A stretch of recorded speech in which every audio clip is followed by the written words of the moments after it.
دا white elephant. ایک زمانے میں شاہانہ ہمالیہ کے نچلے حصے میں اسی 1000 ہاتھیوں کا ریوڑ رہتا تھا۔ ان کا رہنما ایک شاندار اور نایاب سفید ہاتھی تھا جو انتہائی مہربان دل تھا۔ وہ اپنی ماں سے بہت پیار کرتا تھا جو اندھا اور کمزور ہو چکا تھا اور خود کی تلاش نہیں کر سکتا تھا۔ ہر دن یہ سفید ہاتھی کھانے کی تلاش میں جنگل میں گہرائی میں جاتا۔ وہ اپنی ماں کو بیچنے کے لیے بہترین جنگلی پھلوں کی تلاش کرے گا کہ اس کے میسنجر انہیں ہمیشہ خود کھاتے۔ ہر رات جب وہ گھر واپس آیا تو اسے یہ سن کر حیرت ہوگی کہ اس کی والدہ سارا دن بھوک سے مر رہی تھی۔ وہ اپنے ریوڑ سے بالکل بیزار تھا۔ پھر ایک دن اس نے ان سب کو پیچھے چھوڑنے کا فیصلہ کیا اور آدھی رات کو اپنی پیاری ماں کے ساتھ غائب ہو گیا۔ وہ اسے ایک خوبصورت جھیل کے کنارے ایک غار میں رہنے کے لیے ماؤنٹ اینڈورانا لے گئے جس کا احاطہ خوبصورت گلابی لوٹس نے کیا تھا۔ ایسا ہوا کہ ایک دن جب سفید ہاتھی کھلا رہا تھا تو اس نے اونچی آواز میں روتے ہوئے سنا۔ بنارس کے ایک جنگل میں اپنا راستہ کھو بیٹھا تھا اور بالکل گھبرا گیا تھا۔ وہ رشتہ داروں سے ملنے کے لیے علاقے میں آیا تھا اور اسے اپنا راستہ نہیں مل سکا۔ اس بڑے سفید ہاتھی کو دیکھنے کے لیے وہ بھی زیادہ خوفناک تھا اور وہ تیز سے بھاگ گیا تھا۔ ہاتھی نے اس کے پیچھے اور اس سے کہا کہ وہ ڈر نہ ہو کیونکہ وہ چاہتا تھا کہ وہ اس کی مدد کرے۔ اس نے فارس سے پوچھا کہ وہ اتنی سختی سے رو رہی تھی۔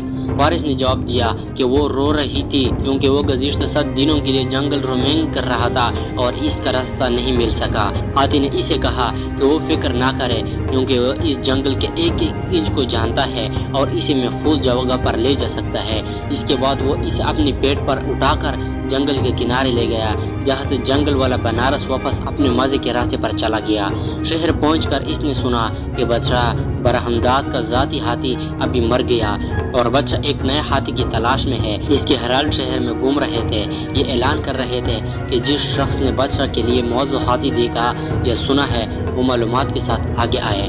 جنگل والا بہت پرجوش ہوا اور فوراً بادشاہ کے پاس گیا اور اسے سفید ہاتھی کے بارے میں بتایا جسے اس نے اینڈورانا پہاڑ پر دیکھا تھا۔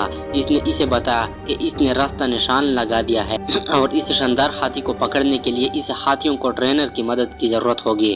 بادشاہ اس اطلاع سے کافی خوش ہوا اور فوری طور پر اس نے جنگلی کے ساتھ متعدد سپاہیوں اور ہاتھیوں کو ترتیب دینے والے کو روانہ ہو گیا۔ کئی دنوں کے سفر کے بعد ایک گروہ جھیل کے پاس پہنچا جس کے علاوہ ہاتھیوں کی رہائش تھی۔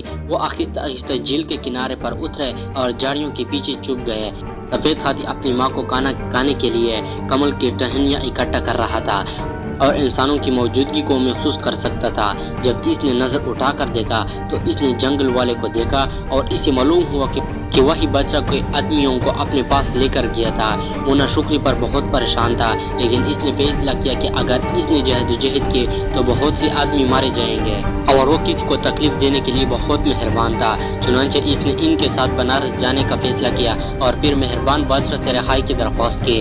اس رات جب سفید ہاتھی گھر واپس نہیں آیا تو اس کی ماں بہت پریشان تھی۔ اس نے باہر کا سارا ہنگامہ سن لیا تھا اور اندازہ لگایا کہ بادشاہ کے آدمی اس کے بیٹے کو لے گئے ہیں۔ وہ خوفزدہ تھی کہ بادشاہ اسے جنگ میں لے جائے گا اور اس کا بیٹا ضرور مارا جائے گا۔ اسے یہ بھی فکر تھی کہ اس کی دیکھ بھال کرنے والا کوئی نہیں ہوگا یا اسے کھانا کھلانے والا بھی کوئی نہیں ہوگا کیونکہ وہ دیکھ نہیں سکتی تھی۔ وہ بس لیٹ گئی، بلک بلک کر رونے لگی۔ اسی دوران اس کے بیٹے کو خوبصورت شہر بنارس لے جایا گیا جہاں اس کا شاندار استقبال کیا گیا۔ پورے شہر کو سجایا گیا تھا اور اس کے اپنے استبل کو خوبصورتی سے رنگ دیا گیا تھا اور خوشبودار پھولوں کے ہاروں سے ڈھانپ دیا گیا تھا۔ رنز نے اپنے نئے ریاستی ہاتھی کے لیے دعوت دی جس نے ایک لقمہ کو چھونے سے انکار کر دیا۔ اس نے کسی قسم کی محرکات کا جواب نہیں دیا۔ وہ خوشبودار پھول ہو یا خوبصورت اور آرام دہ اسٹیبل، وہ بالکل مایوسی دکھائی دے کر وہاں بیٹھ گیا۔ پریشان ٹرینر سیدھے اپنے بادشاہ کو صورتحال کی اطلاع دینے گئے کیونکہ وہ خوفزدہ تھے کہ ہاتھی بغیر خوراک اور پانی کے ضائع کر دے گا۔ ان کی بات سن کر بادشاہ بہت پریشان ہوا اور خود اسٹیبل کی طرف چلا گیا۔ اس نے شاہی دسترخوان سے ہاتھی کو کھانا پیش کیا اور اس سے پوچھا کہ وہ اس طرح غمگین کیوں ہے۔ اس نے پوچھا کہ ہاتھی کو فخر اور اعزاز ہونا چاہیے۔ اسے ریاستی ہاتھی کے طور پر منتخب کیا گیا اور اسے اپنے بادشاہ کی خدمت کا موقع ملے گا، لیکن سفید ہاتھی نے جواب دیا کہ جب تک وہ اپنی ماں سے نہ ملے